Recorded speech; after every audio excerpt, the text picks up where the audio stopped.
through 19. Now, if you are ready, remember this is the king speaking to Shadrach, Meshach, and Abednego. This is King Nebuchadnezzar. Are ready when you hear the sound of the horn, pipe, lyre, trigon, harp, bagpipe, and every kind of music, to fall down and worship the image that I have made, well and good.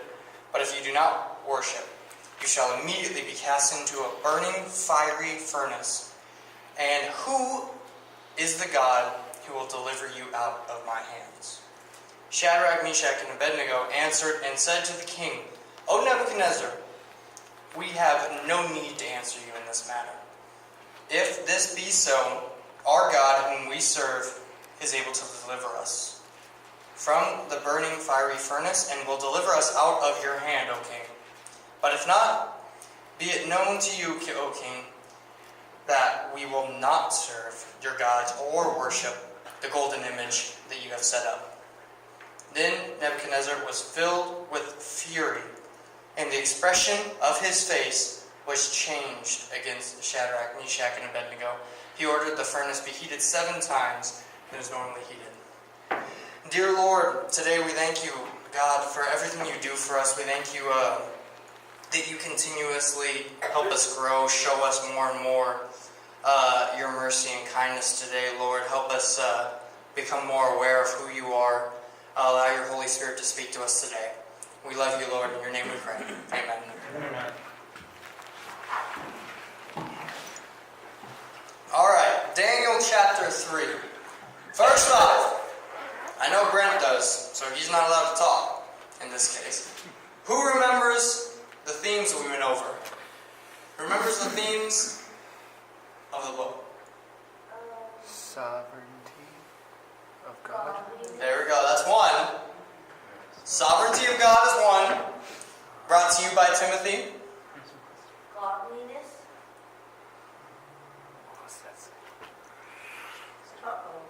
Christ. Jesus Christ. And it's man's response to God's sovereignty, right? Okay. The ones that I harped on last week. Okay. Those of you that were here.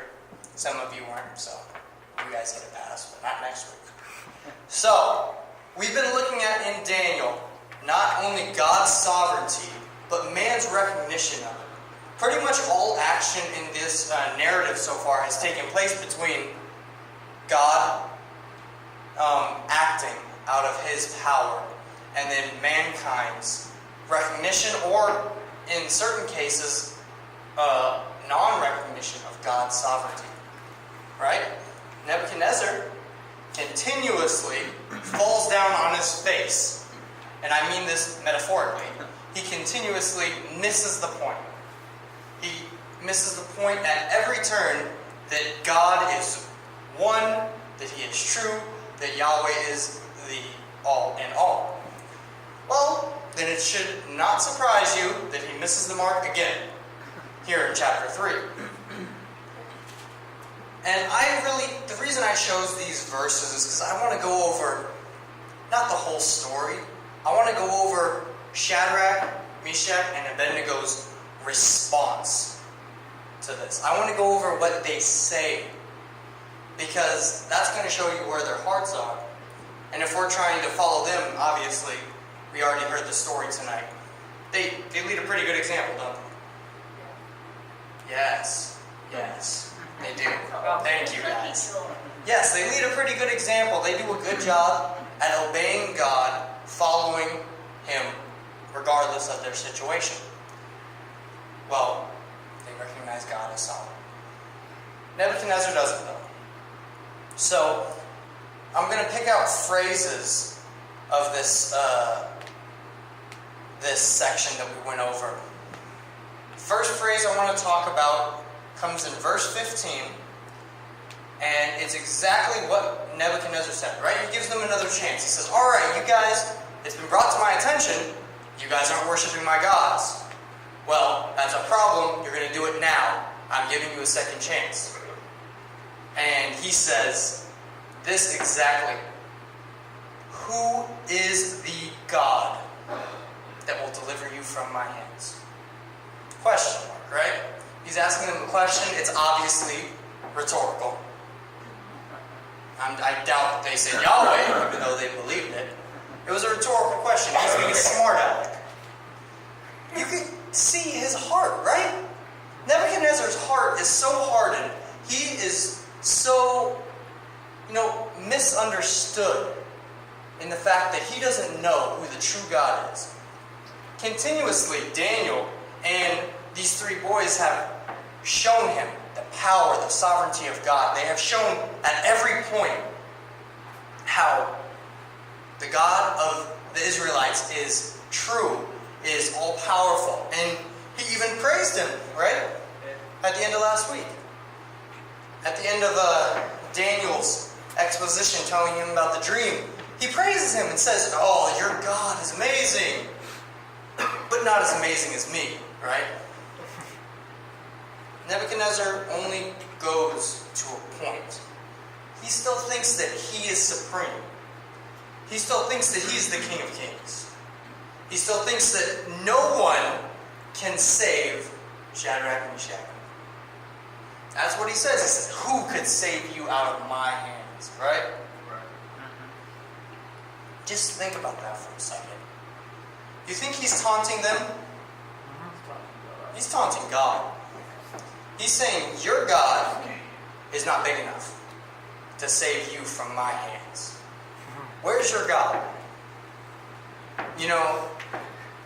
I read in a commentary that this was probably the idea of the entire Babylonian Empire. The Israelites, were made fun of on a regular basis, were mocked, were picked at. People were saying, "You know what, your God actually isn't powerful. Your God actually isn't strong, or else you wouldn't be here." They constantly said, "You know what, if your God loved you and actually chose you guys as his chosen people, you guys wouldn't be in captivity." Say, "Where's your temple? What happened to your chosen land? What happened to the land that was given to you by God? You're not in it anymore." Remember, they're exiled. They would have been mocked. They would have been ridiculed. And they would have had to continuously hold fast to the promises God made to them. Amen. They would have had to continuously hold fast to who they knew God to be. They would have had to hold fast despite everyone telling them, "You know what? It's wrong. This is not the God that is supreme. Your God is not true. Your God is not right. Your God is not even powerful enough to save you from us." And that's what Nebuchadnezzar, comes with to this response. That's where he comes into. That's his mindset when he says to them, "What God do you think you have that can save you from my hands? What God could deliver you out of my hands?" That's his mindset. He forgot. And he didn't recognize who was truly sovereign. Think God's going to be happy with him? Probably not. Probably not. Foreshadowing for things to come. He thinks he is God. He really does. He thinks he is God. Just like we talk about, people today. Atheists that believe there's no God. A lot of people believe that mankind is the ultimate purpose on this universe. In this universe, on Earth, right? Secular humanism says that mankind's purpose is, our own, what we make it. Nebuchadnezzar thinks that his purpose and that everyone else's purpose is made by him. He has a lot of power, doesn't he? He's an emperor. He holds all the keys of the kingdom. But it reminded me, this section reminded me of Deuteronomy 4:35. Not specifically that verse, but it reminded me of how the Jews would always pray, right? They'd pray the Shema, like, "Hear, O Israel, the Lord our God is one. You shall have no other gods before him." The Jews constantly prayed this prayer because they wanted to reiterate that no God is as great as our God. People have a lot of gods today. no God is as great as our God. They want to emphasize that no God stands up to our God. No God can beat our God. No God can do the things that our God can do. Amen. And that's right where Shadrach, Meshach, and Abednego are. Deuteronomy 4:35 says, "To you it was shown that you might know that the Lord is God. There is no other God besides Him." This passage comes in context of Moses reminding the Israelites what God did in Israel.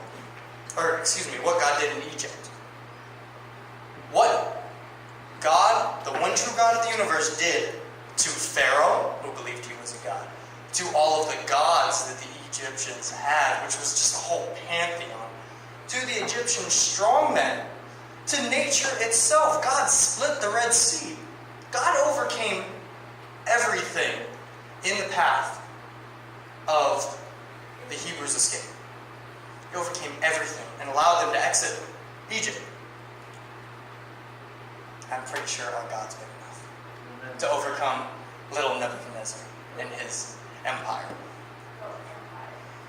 It reminds me, his attitude reminds me of Revelations in a section where it's talking about the kings of the earth. It says the kings of the earth and the great ones and the generals and the rich and the powerful and every slave and free, they hid themselves in the caves among the rocks of the mountains, calling for the mountains and the rocks to fall on them, to crush them, and to hide them from the face of Him who is seated at the throne from the wrath of the Lamb. Can you imagine if that perspective was Nebuchadnezzar's? If he recognized God as sovereign and recognized Him, a lowly king that was nothing. This is just dust in the wind to a God that created him. A God that literally breathed life into mankind long before Nebuchadnezzar ever existed. If he had that perspective, things would have been different. But Nebuchadnezzar, in his, power, he got a little bit big in the head, he kind of lost his way. He responds to them like this. And I love their response. I absolutely love what they say to him. Because it shows not only their trust in God, it shows that they had respect for him as a king. They didn't fear him a lick. They didn't fear him at all. What they say, their very first sentence to him, they say, "O Nebuchadnezzar, we have no need to answer you on this matter." Period. Not a period there, but end the sentence. He says, "Who can save you from my hand? Who's going to deliver you? What God do you think can deliver you?" They say, "We don't even need to answer you. We don't even have to give you a response." They already knew. Nebuchadnezzar already knew. In Romans 1, it talks about everyone knows the true God. People just deny him and say that he's not real. Say that he's not sovereign. Say that he doesn't exist. When he does, and he is sovereign. Nebuchadnezzar was the same way. And Shadrach, Meshach, and Abednego are calling him on that. They say, "We have no need to answer you on this. We don't have to tell you because you already know that our God is the one true God. He's already performed miracles. He's done crazy stuff through Daniel. What do we have to prove?" Our God doesn't have to prove anything to us. I want you guys to recognize that. In your life, God has nothing to prove to you. Often, we say, as Christians, I used to say this all the time as a kid, "God, if you just help me with this, then I'll do this for you."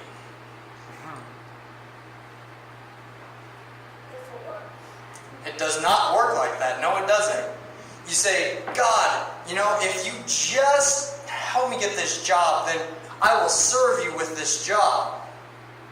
Well, God, if you just let me get this girl, and then I'm gonna love her, and my life will be better, and I'll be in such a good mood, and I'll be happy, and I'll be able to praise you, God. It doesn't work that way, because we don't have anything we can say to God. You can't tell God, do this and I'll do. He's sovereign. Just be happy that He allows us, right, to live.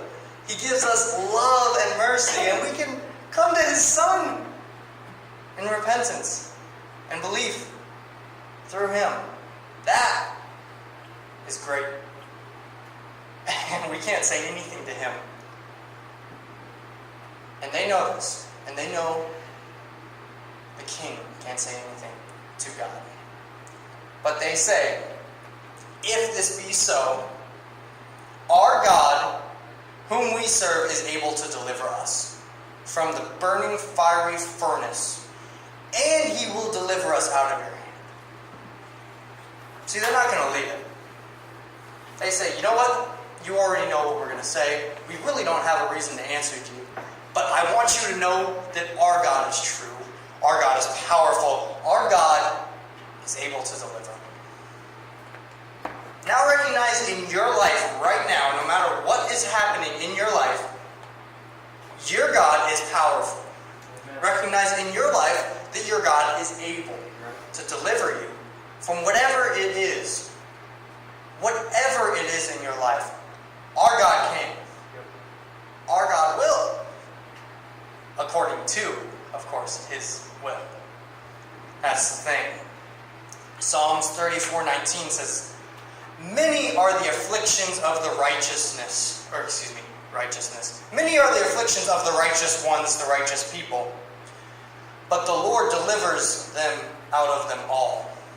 He keeps all of His bones, and not one of them are broken. Affliction will slay the wicked, and those who hate the righteous will be condemned.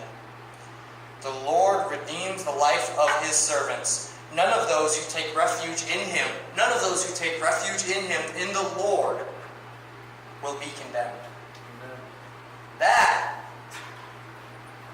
is important for us to remember. That is right where Shadrach, Meshach, and Abednego were. When they had literally fire at the door. They really didn't have any options. You gotta recognize that, guys. They had nothing else they could do. They had no way out. They had no escape coming. They had no humanly hope.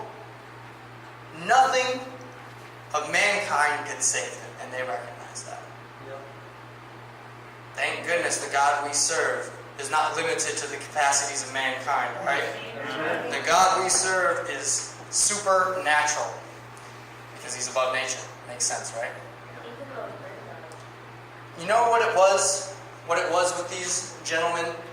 Why they were able to boldly stand before the king and speak to him in this way? It's really simple when you think about it. They feared God more than they feared Nebuchadnezzar. They feared the God of the universe and disappointing Him and disobeying Him.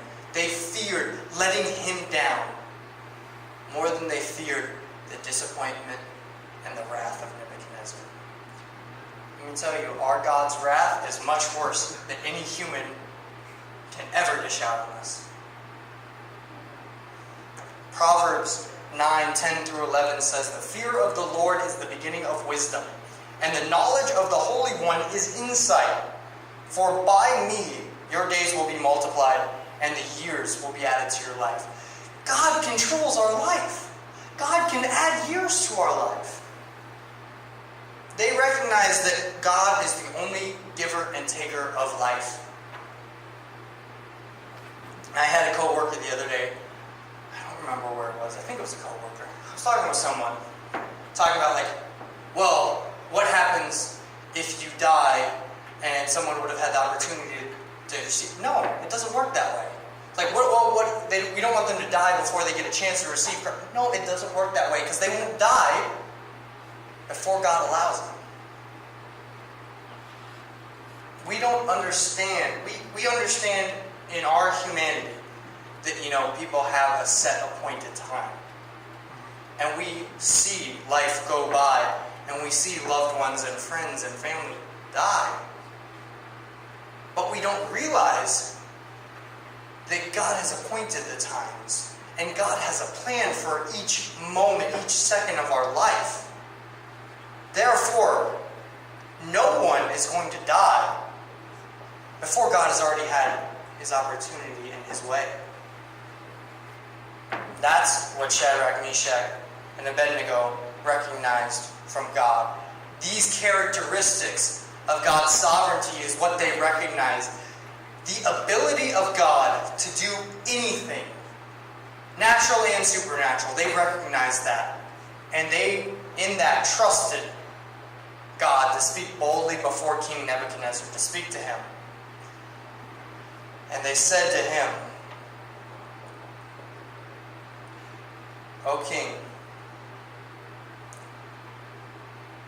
O Nebuchadnezzar, we have no need to answer you in this matter.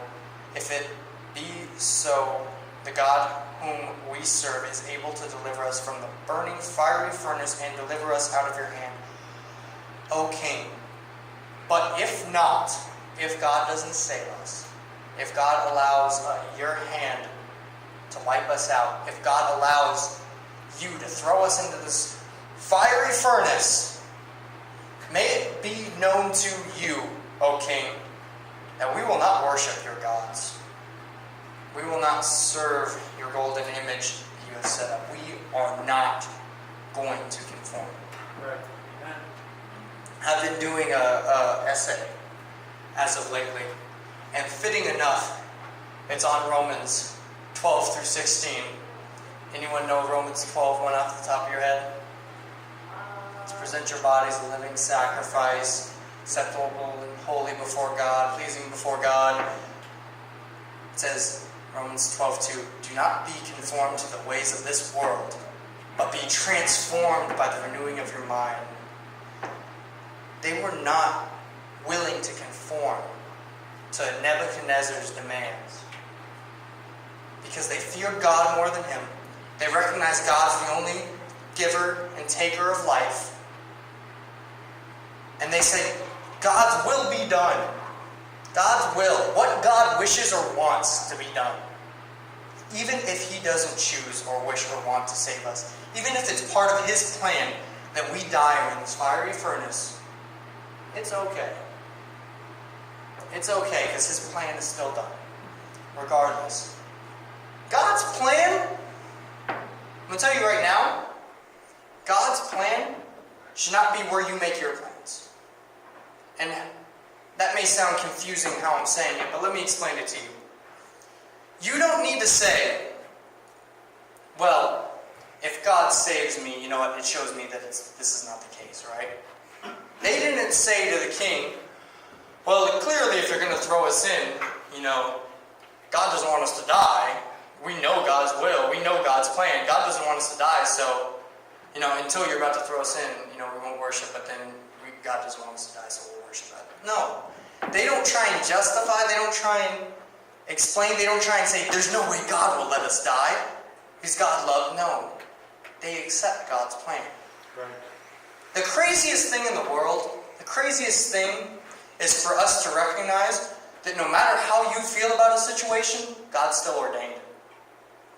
If you're upset about something that happens, it's God's will, so you need to accept it. Exactly. If you're upset about politics, God ordained those people to be in office. Romans talks about that too. It's everywhere today. Whatever in your life happens, whether loved ones pass away, whether unfavorable circumstances happen to you, whether your life just turns straight to crap, God is still in control. Yep. God still holds all the keys, is at all the doors, and holds your life in his hands. That's why that beautiful song we sing in church sometimes, Count Your Blessings, is so important. Because you recognize, it's not that you're going through all these hard times and you have nothing good. It's that when you go through these hard times, you don't think about the good things. You're focused on the bad. You're forgetting what God has given you. You count your blessings. Remember what God has done for you. And we recognize God is sovereign. It helps us get through those situations, those times that are hard. Because God never leaves us nor forsakes us. That's the great thing about our God. He loves us more than we could ever imagine or hope for. They can do a lot of things. They live in a different country, Shadrach, Meshach, and Abednego. They're living under a different king. They're living in a foreign land, all this. But obedience is not something they can give up on. It's not something they can flex on, not something they can compromise on. They have to be obedient to God. They're obedient to God. Not because of what they can get back from God, but because they recognize God as sovereign. Not saying that, oh, God can save us, so we're obedient. They're recognizing whatever God does, His plan is higher than what we can think or imagine. Verse 19, it says that Nebuchadnezzar's face was changed against them. You guys got to recognize that as an idiom. It's not literally like his face was just... He probably was angry. He probably was angry, but remember in the previous chapter how he looked favorably on them. Well, that's over.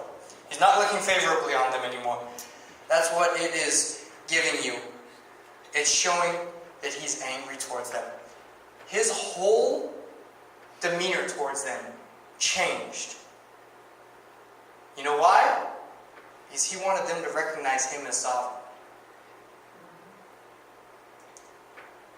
When they, when the metal hit the tracks, when they had no other place to go, and Nebuchadnezzar tried to force them into saying he is more powerful than God, they said no.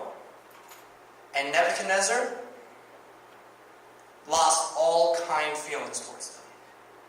Everything that he had towards them in favor went out the window. His attitude completely changed towards them, and he threw them in there. He threw them in there, chucked them in that furnace.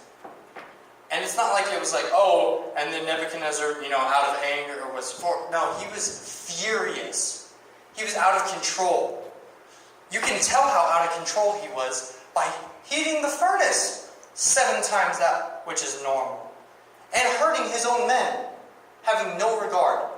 Nebuchadnezzar completely thought that he had all power, all authority, all right to do whatever he wanted. Shadrach, Meshach, and Abednego knew he did not. They knew he did not.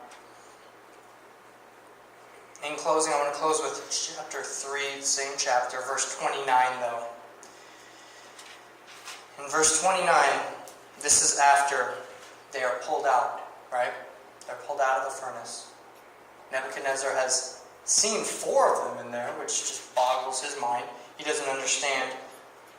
And he answers them. He says, therefore I make a decree, Nebuchadnezzar, any people, nation, or language that speaks anything against the God of Shadrach, Meshach, and Abednego shall be torn limb from limb, and their houses laid in ruins. That's not the important part. The important part is, for their